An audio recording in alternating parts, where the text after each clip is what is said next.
My sister demanded I spend my $14,000 vacation babysitting her 4 kids, or else I shouldn't bother coming. My parents backed her without hesitation. So, I canceled every flight and reservation I'd paid for. Now, they're stranded at the gate. This is where the story truly begins, and you won't want to miss what happens. Make sure you're subscribed to see it through to the end. We're always curious. Where in the world are you all watching from today? Let us know in the comments. The migraine started at the base of my skull, a dull throb that promised violence if I didn't close my laptop immediately. It was 11:45 p.m. on a Tuesday, and I had just pushed the final code commit for a project that had consumed the last 6 months of my life. My eyes felt like they were packed with sand, and my lower back was a knot of tension that no amount of stretching could unravel. I was 32 years old, a senior software engineer at a major tech firm, and I felt about 80. I sat back in my ergonomic chair, the silence of my apartment wrapping around me. It was a nice apartment, clean, modern, expensive, but lately it had felt more like a prison cell made of glass and steel. I had missed birthdays. I had missed happy hours. I had missed sleeping more than 5 hours a night, all for this release. All for the bonus that had hit my bank account 3 days ago. And all for Christmas. The thought of it was the only thing that had kept me going through the endless sprints and the 3:00 a.m. debugging sessions. The lodge. That's what we called it, even though none of us had ever been there. I had booked it back in July, a sprawling, timber-framed mansion in the mountains, complete with a hot tub overlooking the snow-capped peaks, a chef's kitchen, and enough bedrooms for everyone to have their own sanctuary. It had cost me $14,000. That didn't include the first-class flights I'd booked for my parents, Paige and Luke, or the upgraded economy plus seats for my sister Carla, her husband Jude, their 4 kids, and my younger sister Elsie. It was my treat, my gift, my way of buying a week of peace and connection with a family that I felt was drifting away from me. I wanted us to be close again. I wanted to be the cool aunt, the loving daughter, the sister who made magic happen. I reached for my phone, intending to set an alarm for a reasonable hour, maybe 8:00 a.m. instead of my usual 6:00, when I saw the notification. A message in the family group chat. Family Christmas countdown, Christmas tree. It was from Carla. My thumb hovered over the screen. Usually, Carla only posted in the group chat when she wanted something, or when she was posting a highlight reel of her chaotic life to solicit praise. I tapped it open, expecting a photo of the kids or a countdown meme. Instead, I saw a wall of text. Carla, hey Grace, so Jude and I were looking at the itinerary you sent over. The skiing days look fun, but we realized there's a small issue. The lodge doesn't have a daycare service nearby, and obviously we can't take the quadruplets. Well, not quadruplets, but close enough, haha. Onto the black diamond runs. I frowned, rubbing my temple. The kids were 2, 4, 6, and 8. No, they couldn't ski the big slopes. That's why I had paid extra for the lodge with the massive game room and the cinema. I continued reading. Carla, since you aren't skiing this year, I know your knee was bothering you in the spring, and you're the only one without kids. We figured it makes the most sense for you to stay back at the lodge with them during the days. It'll be great bonding time. Jude and I haven't had a real vacation in years, and Mom and Dad really want to hit the slopes with us and Elsie. So, we've put you down for kid duty from 8 a.m. to 4 p.m. every day. Thanks for understanding. Love you. I stared at the screen. The throbbing in my head spiked, turning into a sharp, rhythmic stab behind my left eye. Kid duty, 8 a.m. to 4 p.m., every day. I wasn't skiing because I had torn my meniscus in April, yes. But I had planned to spend those days in the hot tub, reading the stack of novels I'd been hoarding all year, getting massages from the mobile spa service I had researched, and sleeping. I had planned to recover. I typed back, my fingers trembling slightly from a mixture of exhaustion and rising irritation. Grace, hey Carla, I think there's a misunderstanding. I'm not coming on this trip to babysit. I need a break too. I booked the lodge specifically because it has a game room so the kids can be entertained while we all hang out, but I'm not watching them for 8 hours a day while you guys ski. You'll need to hire a nanny if you want full-day care. I hit send and waited. I expected a negotiation. Maybe a "can you do one day?" or "we can take turns." The 3 dots bubbled immediately. Carla, a nanny? In Aspen, do you know how expensive that is? We can't afford that on top of gear rentals. Besides, your family. Why? O should want to spend time with your nieces and nephews. You're always working. This is your chance to actually be an aunt. I felt a flush of heat crawl up my neck. I'm always working. The work that paid for the roof over our heads next week.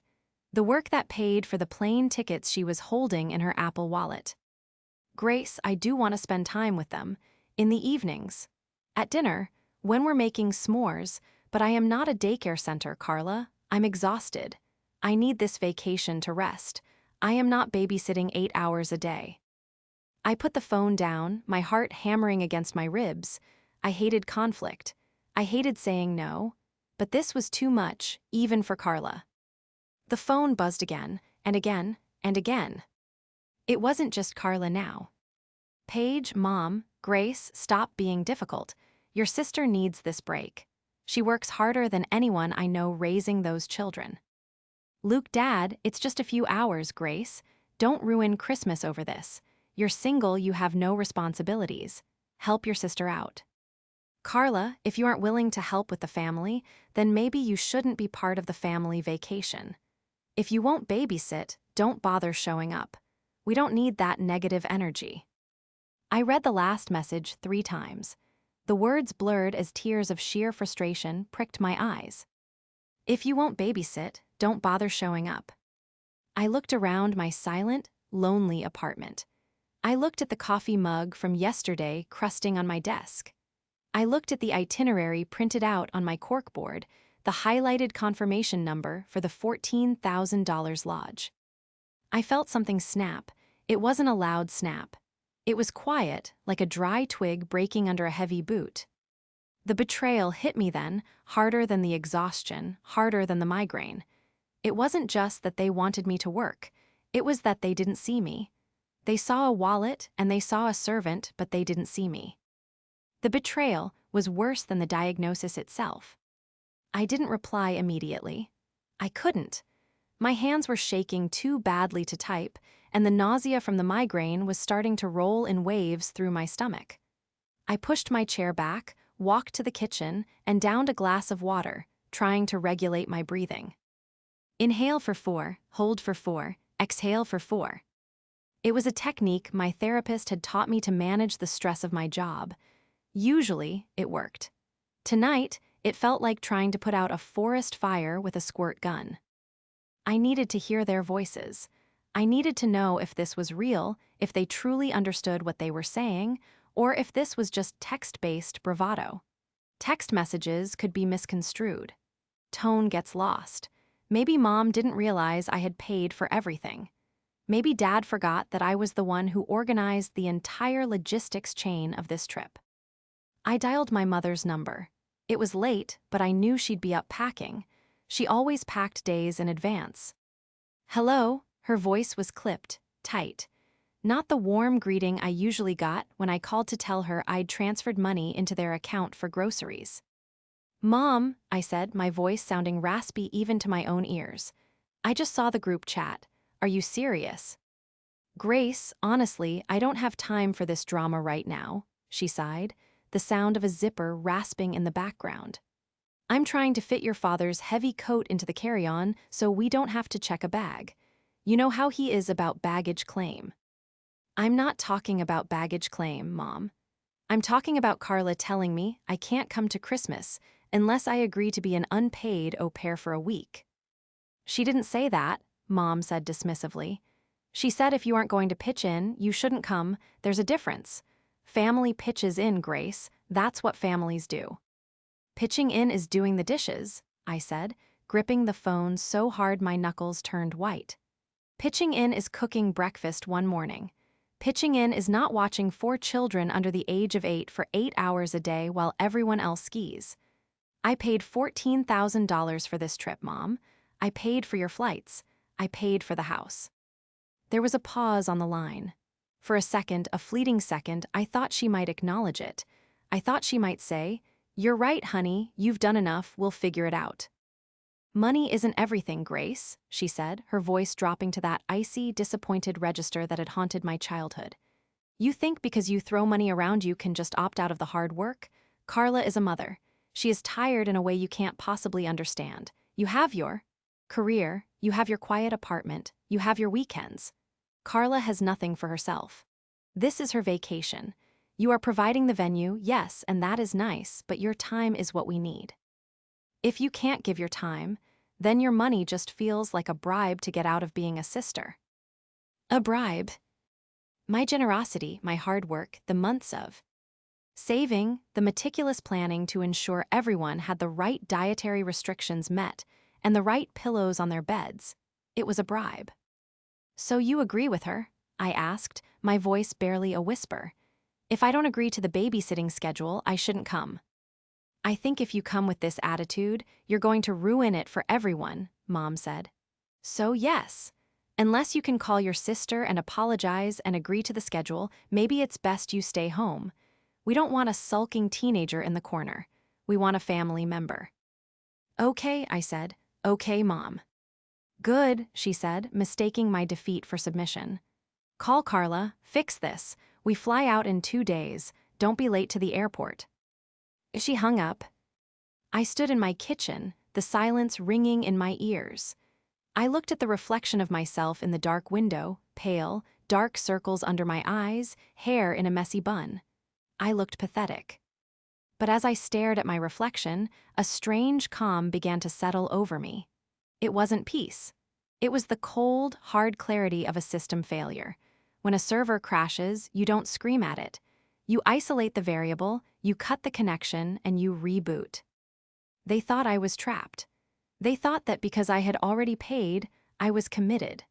They thought that the sunk cost fallacy would force me into submission. They thought that my desperate need for their approval would make me bow my head and change diapers in a luxury chalet while they drank hot cocoa on the slopes. But they had forgotten one crucial thing. I walked back to my desk and opened my laptop. I logged into my email. I pulled up the folder labeled Christmas 2025. I opened the confirmation email for the Grand Timber Lodge. I scrolled down to the bottom, to the fine print, the section I had obsessively checked and double-checked because I was a project manager at heart, and I planned for every contingency. Cancellation policy: full refund if canceled 48 hours prior to check-in. 50% refund if canceled 24 hours prior. I looked at the clock. Check-in was Friday at 4:00 p.m. It was currently Wednesday morning, 12:15 a.m. I had exactly 39 hours and 45 minutes to get 100% of my money back. The flights were booked on my Amex Platinum, fully refundable business class for the parents. The economy tickets for Carla and her brood were non-refundable unless canceled within the 24-hour window, which had passed, but I had purchased the cancel for any reason insurance for an extra $200 because I knew kids got sick. I didn't start clicking yet. Not just yet. I needed to understand exactly what I was up against. I needed to see the full scope of the rot before I cut it out. To understand why this hurt so much, you have to understand who I was to them before I became the ATM. I was the middle child, the peacemaker, the one who didn't cause trouble. Carla, 4 years older than me at 36, was the firstborn, the princess. She had been a beauty pageant kid, then a popular cheerleader, and now she was the professional mom. And I don't mean she was just a stay-at-home mother, which is a hard job. I mean she made motherhood her entire personality, her shield, and her weapon. She had married Jude straight out of college. Jude, 38, worked in sales, though I was never quite sure what he sold, and he seemed to switch companies every 18 months. He was the kind of guy who wore polos that were too tight, spoke too loudly at restaurants, and always forgot his wallet when the check came. Then there was Elsie, 25, the baby. Elsie was currently finding herself in grad school for art history, living in an apartment our parents paid for. She idolized Carla because Carla let her be the cool aunt who popped in to play with the kids for an hour and then left when the diapers needed changing. I was the anomaly. I was the nerd, the one who liked math, the one who went to engineering school, the one who moved to the city and got fancy, as Dad liked to say. For the last 10 years, I had tried to bridge the gap with money. When Carla's husband lost his job 3 years ago, I paid their mortgage for 6 months. I didn't lend it, I gave it. Carla never said thank you.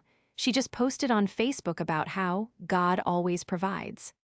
When Mom needed knee surgery and the insurance copay was $3,000, I swiped my card.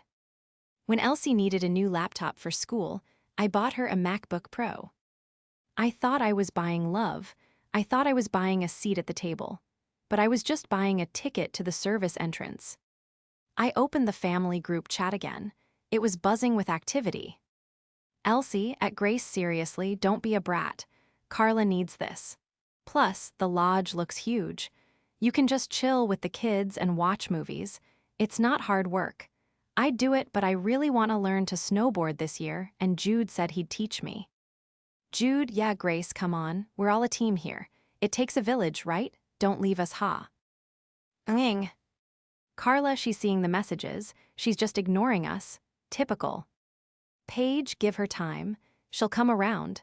She knows how much this means to your father. They were discussing me like I was a stubborn toddler refusing to eat broccoli.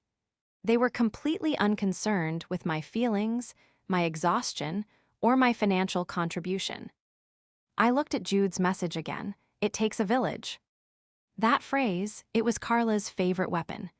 It takes a village always meant Grace pays for it or Grace does the work. I remember the last family vacation 3 years ago. We went to the beach. I paid for the rental house then, too, a smaller one, not a mansion. I ended up sleeping on the pull-out couch because Carla needed the master bedroom for the kids and Mom and Dad needed the second bedroom because of Dad's back. Elsie took the third bedroom because she needed privacy to study. I spent that entire week grocery shopping, cooking for 9 people, and cleaning sand out of the shower. I didn't sit on the beach once. And now, they wanted to upgrade the exploitation. Carla wasn't just entitled, she was predatory. She sniffed out weakness. She knew I was burnt out. She knew I was desperate for connection. And she had weaponized the parents against me to seal the trap. She was relying on the fact that I was the good daughter, the fixer. I looked at the clock again, 12:45 a.m. My phone buzzed with a direct message from Jude. Jude, hey G, listen, I know Carla can be intense, but she's really stressed. Just say yes, okay? For the kids. They're so excited to see Auntie Grace. Don't disappoint them. Plus, we really can't afford a nanny, lol. You know how it is. He included a picture of the 4 kids, holding up a sign that said, "We love Auntie Grace." It was a staged photo. I could tell because the handwriting was Carla S., and the kids looked bored, holding the paper while watching TV. It was emotional blackmail, pure and simple. They were banking on my guilt. They were banking on my fear of missing out. But as I looked at that photo, at Jude's, lol, at the memory of my mother calling my generosity a bribe, something shifted permanently in my chest. The grief of losing the family I wanted was being replaced by the cold fury of realizing who the family I had actually were. I wasn't their daughter or their sister. I was their sponsor. And sponsors can pull funding when the terms of the contract are violated. I cracked my knuckles. The migraine was still there, but it was distant now, pushed back by a surge of adrenaline. Phase 1, I whispered to the empty room. I navigated to the airline website first. The glow of the laptop screen was the only light in my apartment. My finger hovered over the trackpad, the cursor trembling slightly over the red button that read cancel booking. It wasn't just a button, it was a detonation sequence. For a moment, the old Grace tried to intervene. The Grace who was 6 years old and desperate for her big sister to let her play with the Barbies. The Grace who was 16, tutoring Elsie in algebra so she wouldn't fail, only to have Elsie take the credit. The Grace who had spent a decade believing that if she just wrote a big enough check, she would finally be indispensable. Their family, the old Grace whispered, "You can't do this. It's nuclear, think of the kids." I closed my eyes and pictured the kids. I loved them. I truly did. But then I pictured the reality of the week ahead. Me, trapped in a lodge with 4 screaming children, wiping noses, breaking up fights, heating up nuggets, while Carla and Jude posted selfies from the ski lift captioned "Power Couple." I pictured my parents sipping wine by the fire, nodding approvingly at Carla's parenting, while I was upstairs trying to get a toddler to sleep. I remembered the text, "If you won't babysit, don't bother showing up." "Okay," I whispered, "I won't." I clicked. The screen buffered, a spinning wheel of doom. Then a pop-up, "Are you sure? This action cannot be undone." I clicked yes. Another pop-up. "Your refund of $14,250 will be processed to the original form of payment within 5-7 business days." The breath that left my body felt like I was expelling a lifetime of smoke inhalation. My shoulders dropped 3 inches. I didn't stop there. I opened a new tab for Delta Airlines. I pulled up the itinerary. 6 passengers, 4 checked bags prepaid, priority boarding. I selected all. I hit cancel. Because I had bought the cancel for any reason insurance for the economy seats, ironically, to protect myself from their unreliability, I was able to recoup 80% of their ticket costs in travel credits to my account. The business class tickets for Mom and Dad were fully refundable to my card. I watched the confirmation emails roll in. Ping, ping, ping. It was done. The trip was vaporized. But the adrenaline didn't fade. Instead, it sharpened into a cold, investigative focus. My project Mana. Jur Brain was fully online now. I started thinking about the desperation in their texts. "We can't afford a nanny. Jude and I haven't had a real vacation in years." Carla and Jude lived in a 4-bedroom colonial in a good suburb. They drove leased luxury SUVs, a Range Rover for her, a BMW X5 for him. Jude was always talking about his numbers and his bonuses. Carla wore Lululemon exclusively and got her hair highlighted every 6 weeks at a salon that charged $300 a pop. Why was a $2,000 nanny fee for a week impossible for them? Why was the free lodging not enough? Why did they need me to be the labor, too? I opened a new browser window, incognito mode. I started with the basics, LinkedIn. I searched for Jude Harrison, Regional Sales Director at Apex Solar Solutions. I looked at the employment dates, Jan 2023, present. "Okay," I muttered, "looks normal." But then I went to the company page for Apex Solar Solutions. I scrolled through their recent posts, nothing about Jude. I looked at their Meet the Team page.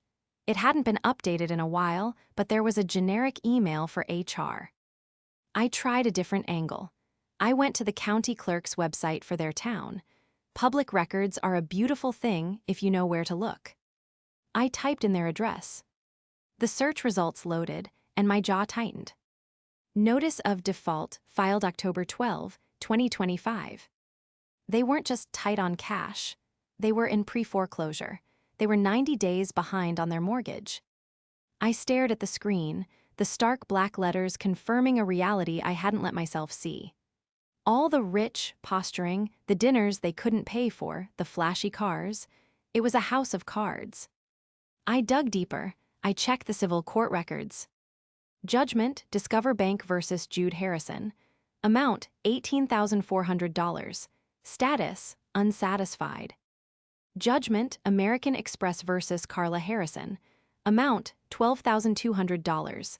Status, pending. "Oh my God," I exhaled, leaning back in my chair. They were drowning. They were absolutely destitute. Suddenly, the pieces slammed into place. This wasn't just a vacation for them. This was a run from reality. They needed this trip to maintain the facade of the successful upper-middle-class family. They needed the photos. They needed the story. And more importantly, they needed me to babysit not just because they were entitled, but because they literally couldn't afford a single extra dime. If they had to pay for childcare, they couldn't afford to eat out. They couldn't afford the lift tickets. My $14,000 wasn't a gift, it was their lifeline. It was the rug covering the hole in their floor. And I had just pulled it out. A strange, dark realization washed over me.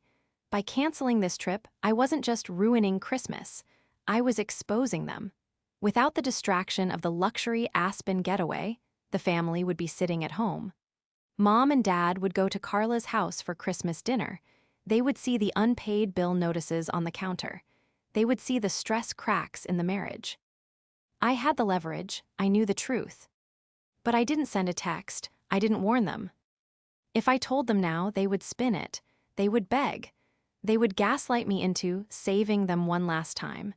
Grace, we're in trouble, you have to help us, we'll pay you back. No. They told me if I didn't babysit, I shouldn't show up. They set the terms, I was just following them. I closed the laptop.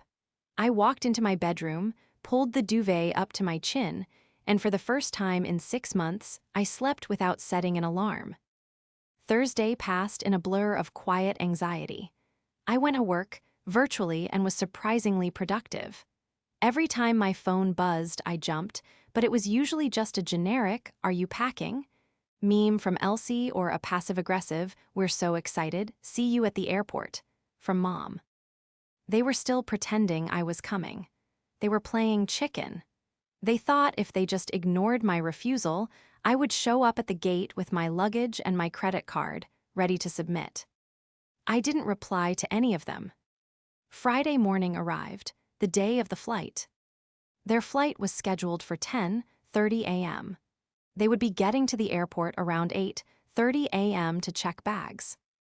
I woke up at 7:00 a.m., made a pot of expensive coffee, and sat on my balcony wrapped in a blanket. It was cold in the city, the sky a stark, steel gray. At 8:15 a.m., my phone sat on the bistro table in front of me. I stared at it like it was a bomb timer counting down to 0. 8:30 a.m. 8:42 a.m.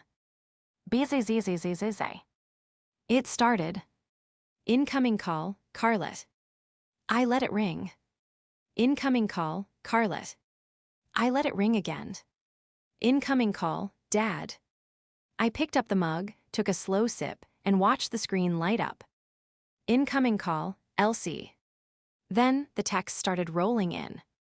Carla, Grace, what is going on? Jude, we're at the kiosk. It says invalid reservation. Did you change the flight info? Paige, Grace, pick up your phone immediately. We are at the counter and there is a pro. Blem with the tickets. Carla, call me right now. I took a deep breath. My heart was hammering, but my voice when I tested it out loud was steady. Hello. I picked up the phone on the next ring. It was Mom. Grace, she shrieked. It was a sound I hadn't heard since I was a teenager. Where are you? We are standing at the Delta counter and the agent is telling us the tickets were canceled. All of them, even ours. I know, I said. The silence on the other end was absolute. The background noise of the airport, the announcements, the rolling suitcases seemed to amplify. What do you mean you know? Mom's voice dropped, trembling with a mix of confusion and dawning horror. I canceled them, I said calmly. And I canceled the lodge, and the rental SUV, and the dinner reservations. You what? I heard rustling, and then Carla's voice exploded into the speaker. She must have snatched the phone. Are you insane? Carla screamed. I actually had to pull the phone away from my ear. We are at the airport. The kids are crying. We have all our gear. You canceled the trip. Why? Because of the babysitting thing? Are you seriously that petty? I'm not being petty, Carla, I said, leaning back in my chair. I'm following instructions. You explicitly said in writing, if you won't babysit, don't bother showing up. Our parents agreed with you. They said if I didn't agree to the schedule, I shouldn't come. That was a figure of speech, Carla screeched. You psychopathic B*TCH, you can't just cancel a $14,000 vacation because your feelings got hurt. Fix this. Fix this right now. Get the agent on the phone and uncancel it. I can't, I said. I got a full refund. The money is back in my account. The lodge is already rebooked by someone else. I checked the website this morning. And the flights are sold out. You got a refund. Carla's voice cracked.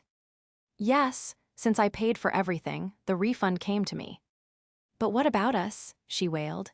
We took time off work, we packed, we told everyone we were going to Aspen. What are we supposed to do? I don't know, Carla, I said.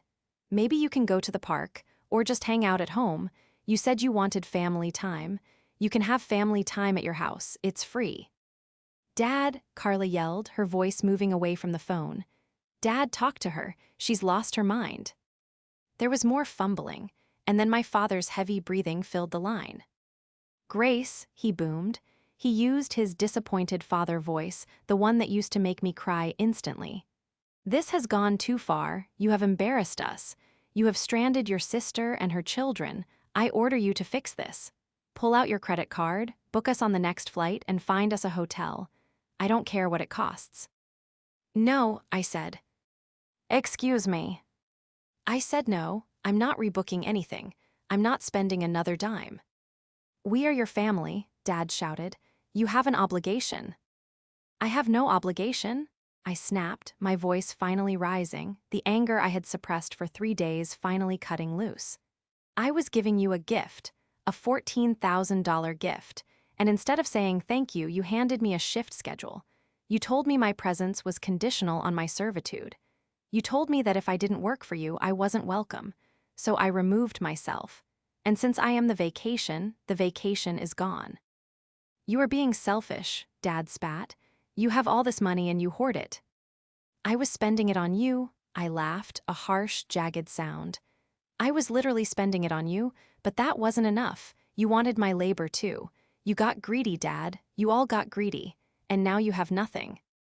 Grace, Mom's voice came back on, sounding tearful now. Please, the neighbors. We told everyone. Jude told his boss he was going to Aspen.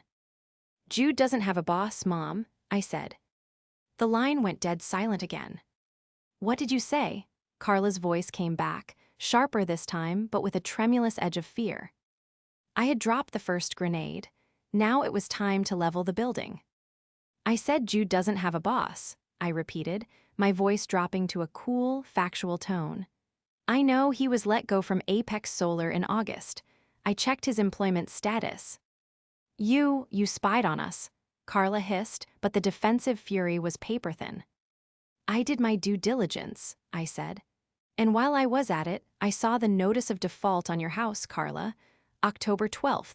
You're 90 days behind on your mortgage. I heard a gasp. It sounded like Mom. That's a lie, Jude shouted from the background, though he sounded panicked. She's lying, Linda. She's just trying to hurt us. Am I asked. It's public record, Jude. Discover Bank sued you for $18,000. Amex is suing Carla for $12,000.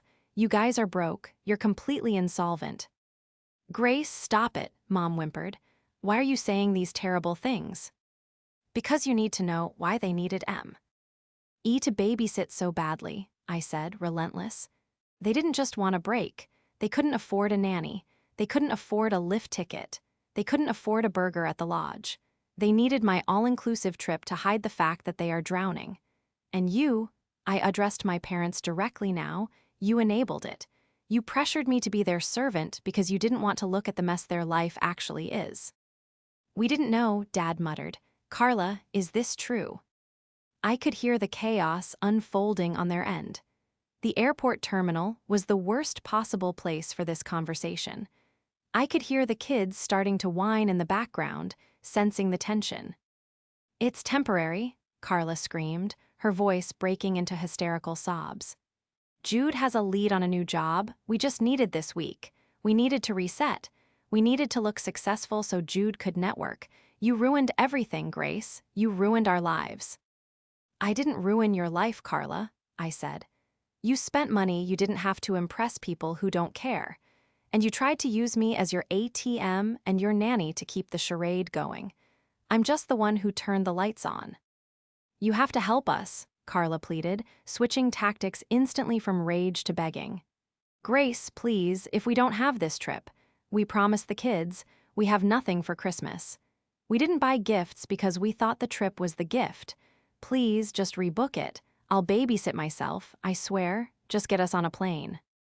It was a powerful pull. The sound of my older sister, the one I had idolized, begging me. The thought of the kids waking up on Christmas morning with nothing. But then I remembered the text, "Don't bother showing up." And I remembered the foreclosure notice. If I booked this trip, I was just enabling them to ignore the fire burning down their house for another week. They didn't need a ski trip. They needed a bankruptcy attorney. I can't help you, Carla, I said, and I won't. You have the money, she screamed. You said you got the refund. Send it to me. If you won't take us, send me the $14,000. We can save the house. No, I said. It's family money, Dad shouted. Grace, if she is in trouble, you help her. Transfer the funds to your sister, right now. I can't, I said. It's already gone. What? I put the refund toward my student loans, I lied. Well, it was a half-lie. I intended to put it toward my mortgage principal, but the effect was the same. The transfer is already initiated. The money is gone. I have $0 available for you. You spiteful, hateful little. Mom started, her voice venomous. I'm hanging up now, I said. I'm going to go enjoy my staycation. I suggest you guys go home and have a family meeting about your finances. Jude, good luck with the job hunt. Carla, maybe sell the Range Rover. Grace, if you hang up, you are dead to us, Dad threatened. Do you hear me? Don't expect a call on Christmas. Dad, I said, my voice surprisingly soft. After this week, that's the best gift you could give me. I tapped the red button. The call ended. I sat there in the silence of the city morning. My hands were shaking, but not from fear. It was the adrenaline crash. I felt lighter. I blocked their numbers, all of them. Mom, Dad, Carla, Jude, Elsie. I even blocked the landline. I went inside, opened my laptop, and booked a week-long stay at a local luxury spa hotel downtown. Just me, no skiing, no cooking, and definitely no babysitting. But I knew it wasn't over. They were cornered animals now. The airport scene was just the opening act. The real explosion would happen when they got back to that house they were about to lose. My peace lasted exactly 48 hours. I was at the hotel spa, wrapped in a plush white robe, sipping cucumber water and reading a trashy novel when the receptionist approached me. She looked uncomfortable.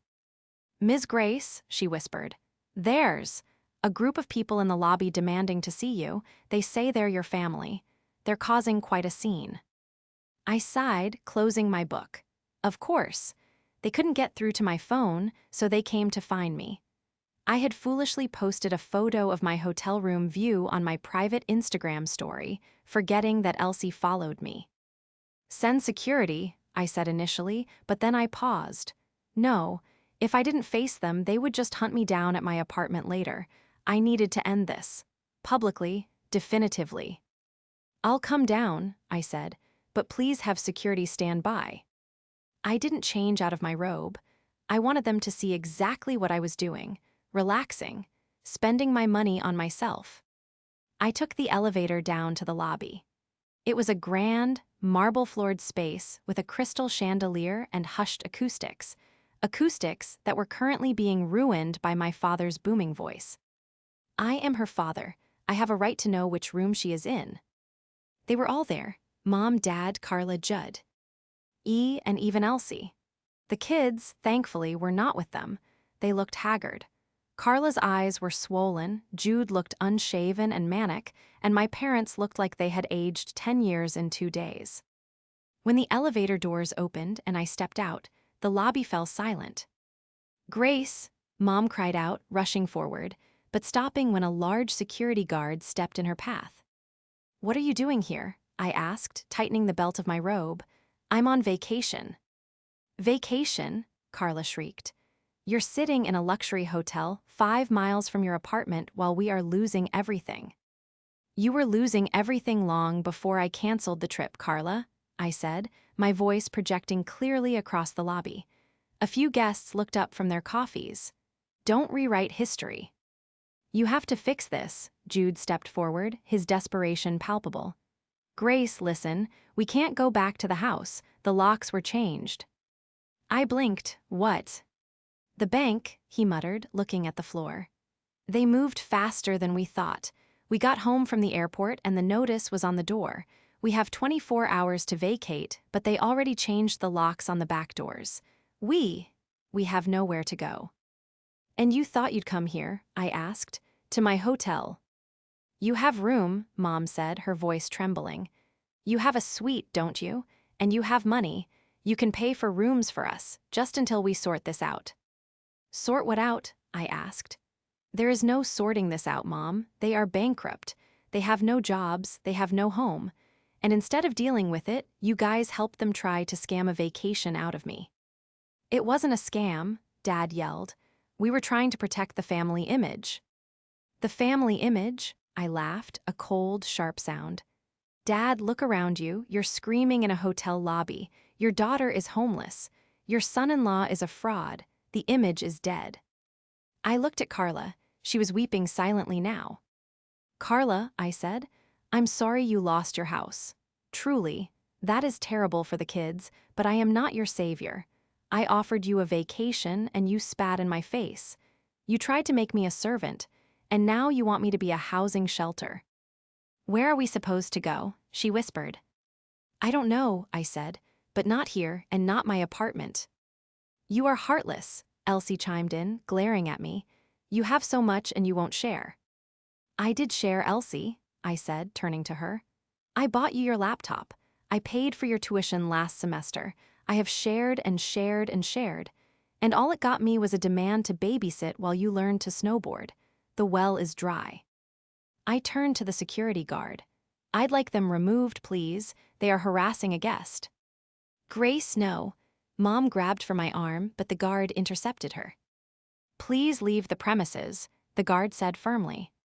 You can't do this to your mother, Dad shouted as they were herded toward the revolving doors. I didn't do this, I called out, my voice steady. You did. You chose the favorite. Now let the favorite support you. I watched them be escorted out. It wasn't a triumph. It was a funeral. I was watching the death of my family unit. It was ugly, and it was sad, and it was absolutely necessary. I didn't stay at the hotel. I checked out an hour later, went to my apartment, packed a bag, and drove 3 hours to a small cabin I found on Airbnb in a different state. I needed to be somewhere they couldn't find me. Christmas Day came and went in silence. I spent it hiking in the snow and drinking hot cocoa by a fire I built myself. It was the loneliest Christmas of my life, but it was also the most peaceful. The aftermath played out over the next few months, mostly through third parties and public records. Carla and Jude had to move into my parents' 2-bedroom condo. 6 people in a 2-bedroom retirement condo. From what I heard, it was a nightmare. The peace my parents had tried so hard to keep was shattered instantly by the reality of living with 4 screaming children and a resentful, unemployed couple. Jude ended up filing for Chapter 7 bankruptcy. The sales job he was bragging about never materialized. He's currently driving for Uber. Carla had to get a job. She works as a receptionist at a dental office now. No more Lululemon, no more $300 highlights. As for me, I kept my blocks up for 3 months. Then, in March, I received a letter in the mail. It was from Mom. It wasn't a great apology. It was filled with excuses. We were just so stressed. We didn't know how bad it was. But at the end, there was a line that mattered. We realize we took you for granted. We miss you. Not your money, just you. I didn't reply immediately. I'm still taking my time. I've started therapy to deal with the guilt and the anger. My therapist says I need to mourn the family I wanted so I can accept the family I have from a distance. I did eventually reach out to Elsie. We met for coffee. She apologized, admitting that living with Carla and the kids had opened her eyes to how entitled they were. She's focusing on her own life now, trying to be independent. I haven't spoken to Carla or Dad yet. I'm not ready. But I did do one thing. I took the money I saved from the canceled trip, the refund I told them was gone, and I put it into a trust fund for the 4 kids. They can't access it until they're 25, and neither can their parents. It's my way of being the cool aunt from a distance. I'm still providing, but on my terms. I learned that you can't buy love and you can't buy respect, but you can buy your freedom. And $14,000 was a small price to pay for mine.